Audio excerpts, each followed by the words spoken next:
Goeiemôre vriende, dit is lekker om saam met julle te kan wees en saam met julle die woord te kan deel vanoggend. Vir die van julle wat my nie ken nie, as jy nuut is hier vanoggend, baie welkom. Is lekker om jou hier by ons te hê.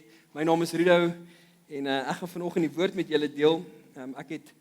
Februarie is 'n groot maand vir ons, maar dit is my verjaarsdag en dit is 'n belangrike dag. So as jy nie geluk vir my gesê het gister nie, ek sal vandag nog aanvaar. Kry my na die tyd, ek hou van koffie, chocolates. Ja, dankie Doep het. Dankie Doep. Dankie. Doep vat my gewoonlik vir 'n breakfast. Ja, ek het gehardloop gister. Nee, ek het geloop. Hy geloop gister. Dit was 'n lekker tyd gewees daar by die Swallow-huis. Die van julle wat daar was, goeie tyd gewees vir ons babahuis om geld in te samel. Ons het gehardloop. Die wat gehardloop het, well done. Die wat 2 rondes gedoen het, crazy. En die wat geloop het, hey, come on. Ons gaan nou kom. Nee, dis wonderlik. En ook my huweliksherdenking, ons huweliksherdenking hierdie week gewees.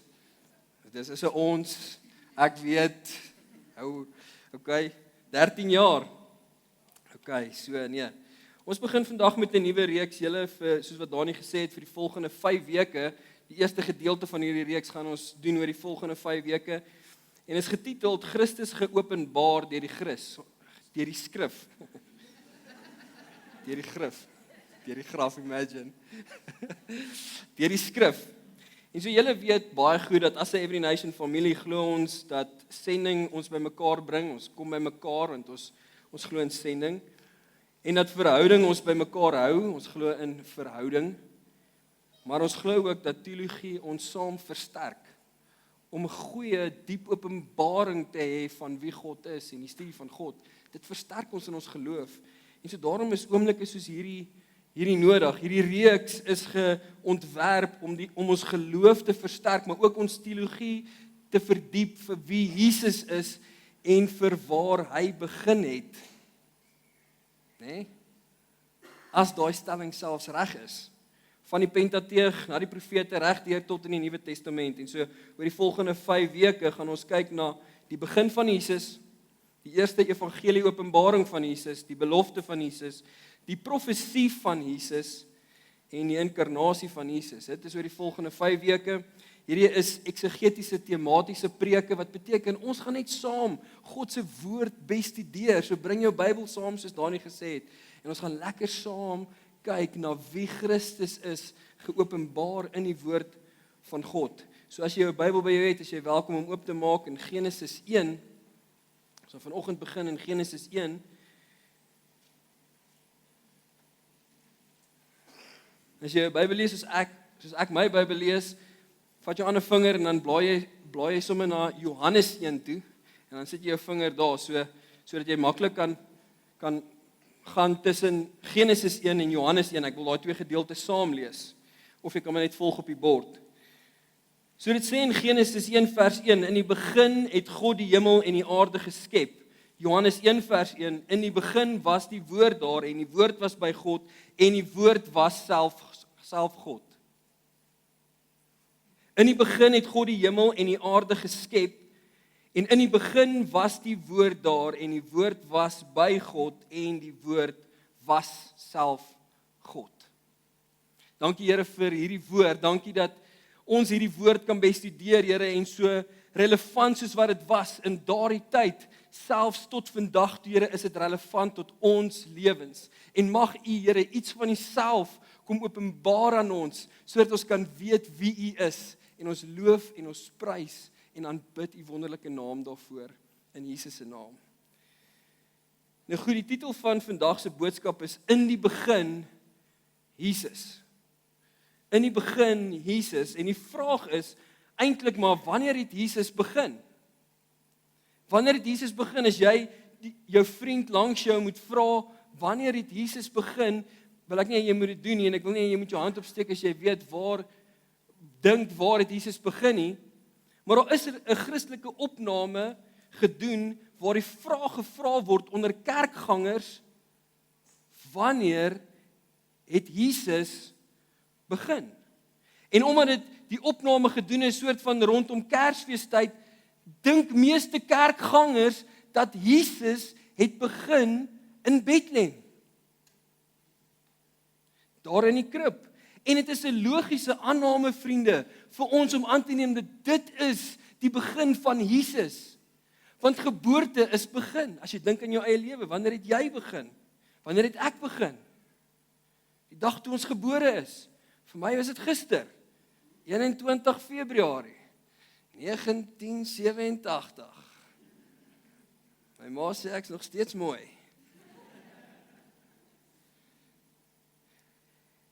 Ons het nie bestaan voordat ons DNA nie saamgekom het en ons gebore is in hierdie lewe nie. En so dit is maklik om hierdie aanname te vat en dit te projekteer op Jesus en te sien dat wanneer hy gebore is dit die begin van Jesus.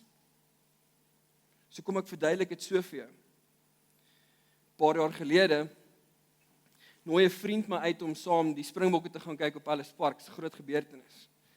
En so obviously, ons 'n sekere tyd dat jy daar moet wees, bietjie vroeër daar wees want jy wil die atmosfeer inneem. En soos ons daar aankom, is die mense nog besig om goedjies te koop en dis minder mense wat verrassend is en ons gaan so half in die stadion in en meeste mense is al daar en soos dit ons ingaan kom die Springbokke uit en hulle speel teen die All Blacks. Dit is 'n groot gebeurtenis en soos wat ons daar inkom, kry ons sitplekke, die afskop gebeur en in Nieu-Seeland druk die eerste 3. Hulle druk 'n 3. En voordat hulle die 3 druk, skree ons en ons juig en ek en my vriend is in dit want dit is die Springbokke. Maar die res van die mense is so half nie heeltemal op dieselfde energie waar ons is nie. En soos wat Nieu-Seeland 'n 3 druk en ek na die telbord kyk, sien ek maar die telling is nie net 1-3 nie. Die Springbokke is redelik ver agter. En so die storie is ons het halftyd ingestap. En basies die eerste helfte gemis. En dit beteken daar is 'n gedeelte van die prentjie, daar's die begin van hierdie prentjie wat ons gemis het en so die prentjie is onduidelik. Die prentjie is onvolledig. En dis hoe baie van ons die Bybel lees. Ons gaan in op 'n sekere tydstip en ons dink dit is die volle prentjie, dit wat ek nou hier lees. Dis wat ons doen wanneer ons dink aan wanneer Jesus begin het. Wanneer ons dink aan boeke soos hierdie, wat goeie boeke is vir ons kinders. As jy dink aan die eerste keer toe jy die storie van Jesus gehoor het, kan ek jou beloof dit het dalk iets gelyk soos hierdie. Nee? Die engel het vir Maria kom besoek en vir haar gesê, as God dit so wil hê, is dit goed, sê Maria. En dit gebeur toe ook. 'n Ruk later is Maria se baba gebore en sy het hom Jesus genoem. En in daai oomblik word Jesus gebore en dit is ons eerste verwysing van Jesus.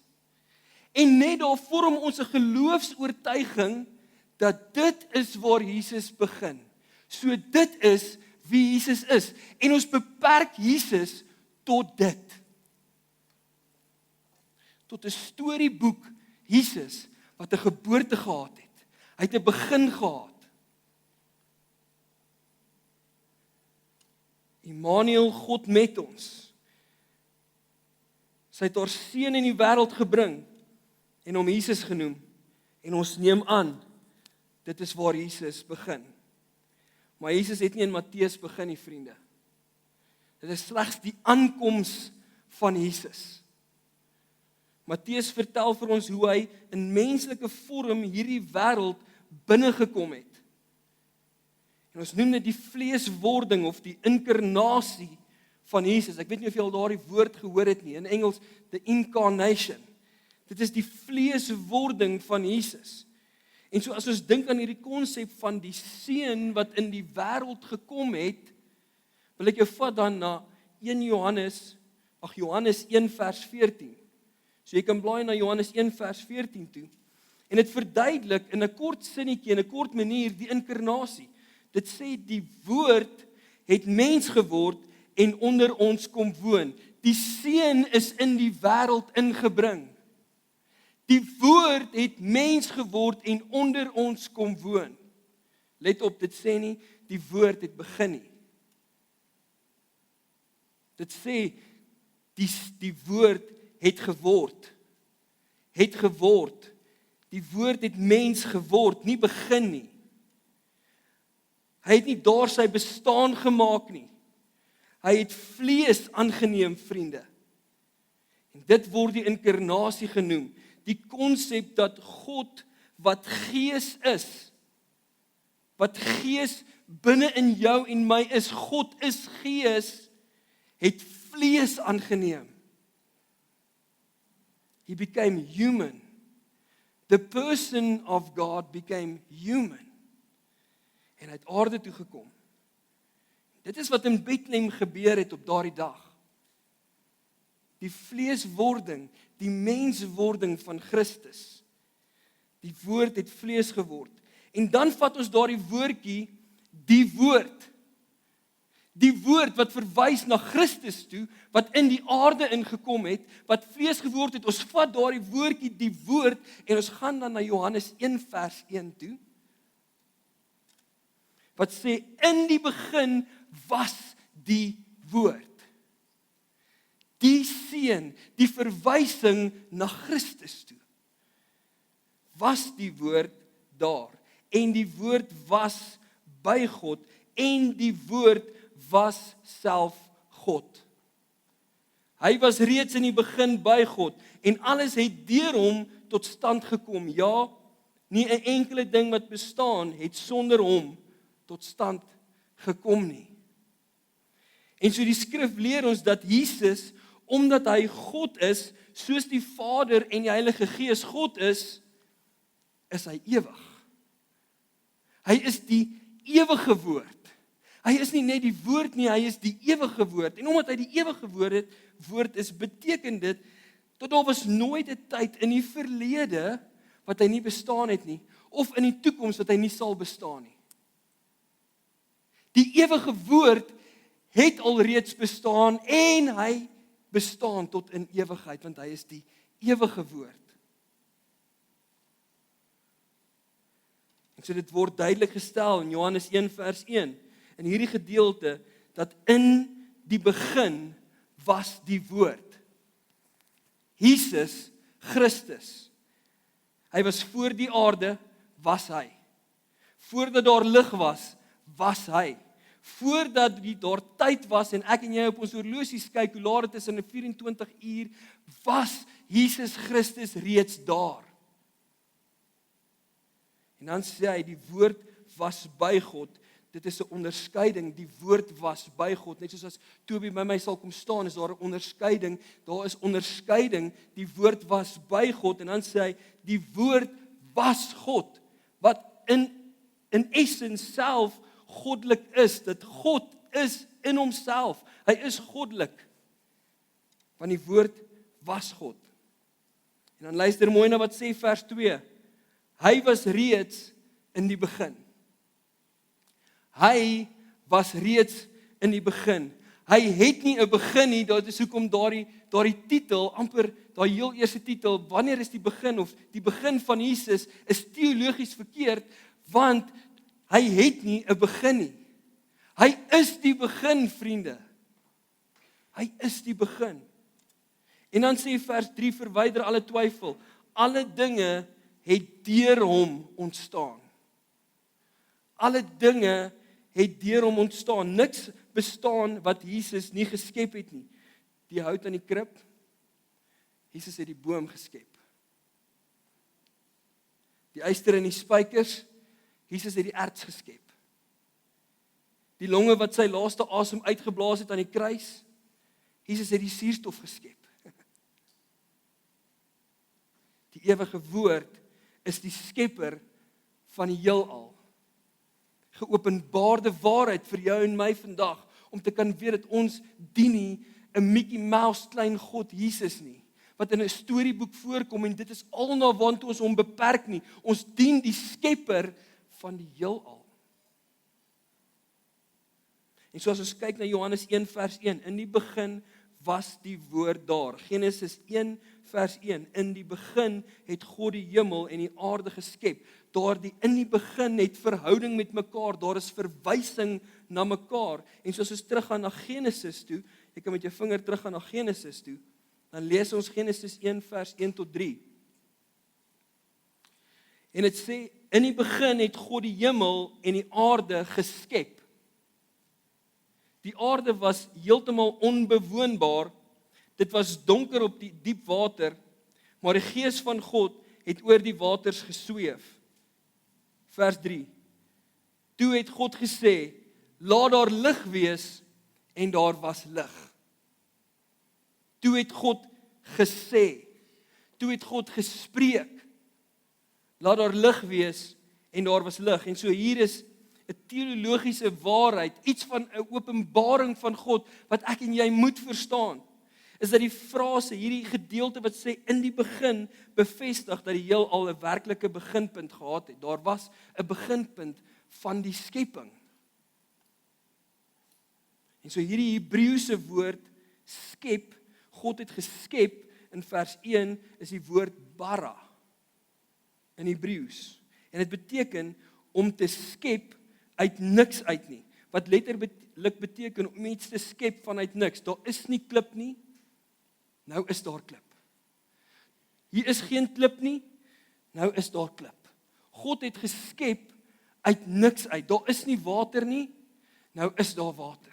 God het geskep uit niks. Dit is wat daardie woord skep beteken. Maar dan is daar 'n ander woord, wat 'n naby betekenis het, en ons confuse dit partykeer, dit maak ons soms de mekaar, dit is die teenstelling, en dis die woord asa, wat beteken maak, of vorm. Die Hebreëse woord is asa, en dit verwys na die vorming van iets, wat reeds bestaan. Omdat daar nou klip bestaan, kan ek 'n fortbakkie maak. Maak dit sin? En ek kan lekker in my fortbakkie ry. En hierdie fort is al in 1934 geskep, gemaak, nie geskep nie. Dit sou wonderlik wees as fort geskep is. En as daar iets fout is met hierdie fort, as ek sy bonnet oopmaak en ek kyk hier na sy engine en iets is fout, dan vat ek hom na fort toe. Die een wat hom gemaak het, en ek vra vir hom, kan jy my help, en ons iets fout met hom. Maar Ford het hom nie geskep nie, want die skepping was klaar in plek. Daar was klaar ystererts gewees. Daar was klaar klip gewees. Alles wat nodig was vir hierdie ding om tot bestaan te kom, was daar klaar gewees. Slegs God kan skep vanuit niks. Dit is belangrik vir jou en my om te weet, dat daar is niemand anders in hierdie heelal wat kan skep vanuit niks. Bara. Skep vanuit niks. Slegs God kan dit doen. En die fokus van hierdie teks is duidelik. God het geskep en hy het deur sy woord geskep. Hy het gespreek, hy het gesê en daar was lewe. Die woord in Genesis 1, die woord is in Genesis 1 gespreek en die wêreld het tot stand gekom, en ons sien as jy Genesis 1 lees, wat ons nie nou tyd voor het nie, maar as jy dit gaan lees, gaan merk dit, 10 keer sien ons dat die woorde en God het gesê, God het gespreek. God het gespreek en dan was dit so. Dit wat uit sy mond uit gekom het lewe gebring. En die skepping het deur die woord plaasgevind. En so die metode van skepping was so duidelik soos die bron daarvan. Dit was God wat geskep het, en die metode wat hy gebruik het, was sy woord. En so hierdie teologiese waarheid verskyn later in die Psalms, as jy gaan lees in Psalm 33, vers 6 en vers 9. Deur die woord van die Here is die hemele en die aarde gemaak, en deur die asem van sy mond, hulle hele leer. Want hy het gespreek, en dit was, en hy het gebied, en dit het gestaan. Deur die woord van God. En so Johannes, wanneer ons teruggaan na die skrif in Johannes toe, Johannes vertel vir ons wie daardie woord is. Wanneer God gesê het, daardie woord gesê, wanneer hy gespreek het, was dit nie abstrakte spraak deur vocal cords soos ek en jy dit ken nie. Want God was nie 'n mens in vleeslike vorm nie. Dit was die ewige woord in aksie wat gevorm het. En dit is Jesus Christus, die Seun van God, die woord. Jesus het nie skielik in Matteus op die toneel verskyn, 'n baba in 'n krib, en hier's Jesus nou. Wonderlik, hy gaan ons red. Hy was aktief in Genesis, vriende. Hy was die begin. En so ons sien hoe Hebreërs 1 vers 2 Jesus as die skepper bevestig. Dit sê, maar nou, in hierdie laaste dae het God met ons gepraat deur die Seun. En God het hom deur wie hy die wêreld geskep het, ook erfgenaam gemaak van alles. God het sy Seun deur wie hy geskep het, die erfgenaam gemaak van alles. Hebreërs bevestig dit, dat die Seun die wêreld geskep het. Die woord in aksie. So die baba in Bethlehem, die Seun van God, is die erfgenaam van alles. En so kan jy vir 'n oomblik dink, dat die een wat die see kalmeer het, wat op 'n stadium op die see geloop het, dat hy die een is, wat dit geskep het, en wat presies geweet het, met wie hy praat, en wie hy opdrag gee, in daardie oomblik, dat die see moet kalmeer, en die storm moet kalmeer. Dat hy presies geweet het, dat hy op hierdie see kan loop, want hy het dit ontwerp.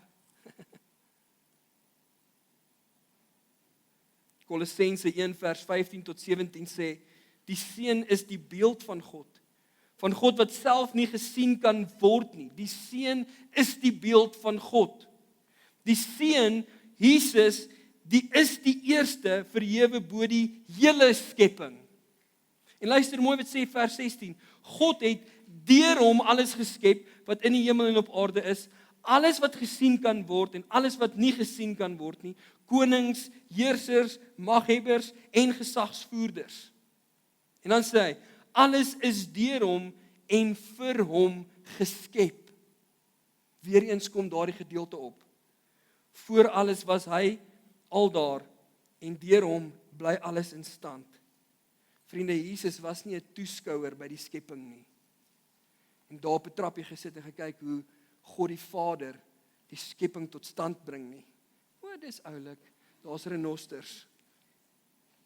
Wag, kyk, daar's Afrika. Jesus was aktief by skepping. Hy het 'n aktiewe rol gespeel en die wêreld is deur hom en vir hom geskep.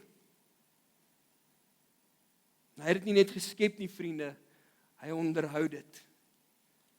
Hy hou die heelal in orde en wanneer ons dit begryp, wanneer ek en jy hierdie konsep kan begryp, dan verander dit die manier hoe ons na Jesus kyk. Dit verander ons geloofsoortuiging van wie Jesus is. Hy is nie meer net 'n kinderstorieboek Jesus nie. Hy is die skepper en die koning van die heelal. Hy is nie net 'n leermeester nie, of 'n wonderwerker nie, die een wat ons na wie toe ons net gaan wanneer ons wonderwerke nodig het nie, of net die een wat gesterf het om ons te red nie. Hy is net ons redder nie. Hy is die skepper wat alles besit in die heelal. En so hoekom maak dit saak vir jou en my? Hoekom maak hierdie saak? Ek kan blaai na Romeine 1 vers 22. Ons gaan vers 22 en 25 lees. Dit sê, Paulus praat hier van jou en my. Hy sê, hulle gee voor dat hulle verstandig is, maar hulle is dwaas. En dan vers 25. Dit is hulle wat die waarheid van God verruil vir die leuen. En hoor dan, hulle dien en vereer die skepsel in plaas van die Skepper, aan wie die lof toegekom vir ewig. Amen. En so hier is die probleem. Ons aanbid wat hy gemaak het, in plaas daarvan om hom te aanbid. Ons verruil die waarheid van God vir die leuen, en ons aanbid die skepping in plaas van die Skepper, want ons het nie 'n idee wie die Skepper is nie. En daarom is dit vir ons, vir jou en my vriende, makliker om net die skepping te aanbid.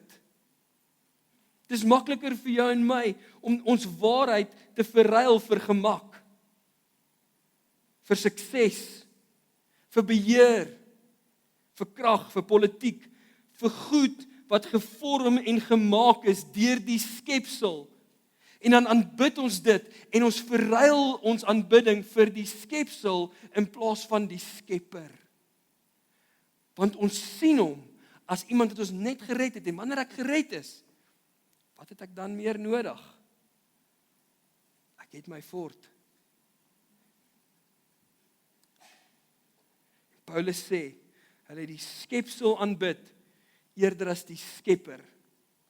En vriende, vandag is dit belangrik vir jou en my om te weet dat die Skepper het die skepping binnegekom om ons te red van die aanbidding van die skepping. Hoor jy dit? Die Skepper het die skepping binnegekom om vir jou en my te red van die aanbidding van die skepping. Hy het nie gekom om 'n politieke koning te word nie. Onthou julle, daar was 'n stadium waar die Israeliete vir Jesus 'n koning wou maak, die koning van die Jode. Hy het gesê, dit is nie die tipe koning wat ek gekom het om te wees nie. Ek het gekom om die koning van jou hart te wees. En inteendeel, nie net die koning van jou hart nie. Ek is die Skepper, ek besit alles. Ek is die koning van alles. Ek besit alles.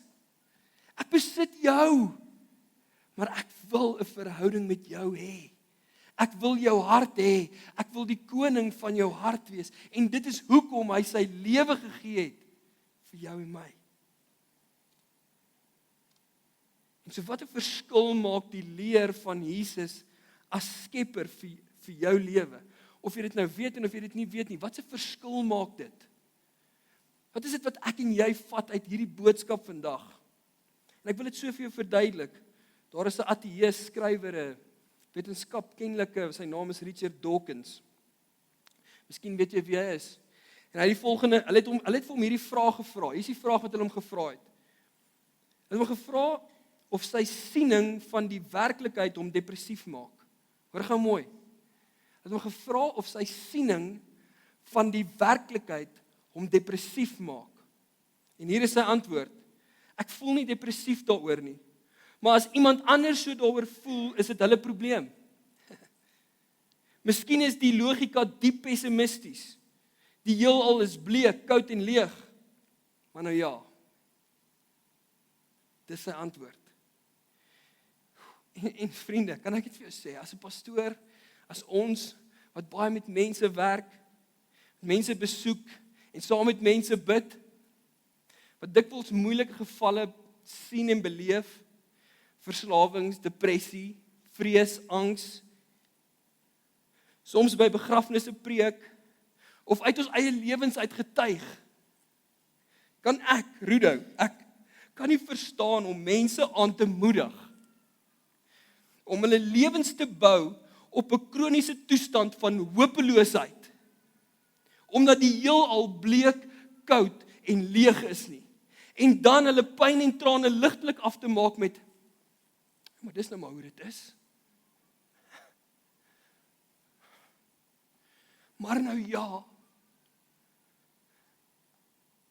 mense wat nie Jesus as die Skepper en die leerstellings wat daarmee verband hou, nie vriende, verstaan nie, wil sterf. Wil op 'n hoopie sit van kroniese toestand en hopeloosheid. Dit is daardie mense wat glo dat die heelal bleek en koud is. En antwoord met 'n, maar nou ja, dit is nou maar hoe dit is. Maar vriende, As Jesus die skepper is, en hy is die begin, en die einde, die eerste en die laaste, dan wil ek vir jou sê, dan is jou lewe nie toevallig nie. En jou toekoms is nie broos nie. En jou depressie is nie permanent nie. En jou angs is nie van hom af nie. Jou chaos is nie buite hom nie. Weet jy hoekom? Want hy is die een wat gesê het, laat daar lig wees. En dit was. Hy is die een wat die wêreld gevorm het. Hy kan in jou hart en in my hart heers en ons harte hervorm. Maar hier is die vraag wat ek jou mee wil los vanoggend. Sal jy aanhou die skepsel aanbid? Of sal jy die een aanbid wat dit geskep het? Die skepper. Die skepper van die heelal. Jesus het nie skielik in Matteus verskyn nie, vriende. Hy is die ewige skepper wat sy eie skepping binne gestap het om ons te verlos. En dit verander alles. Dit verander alles.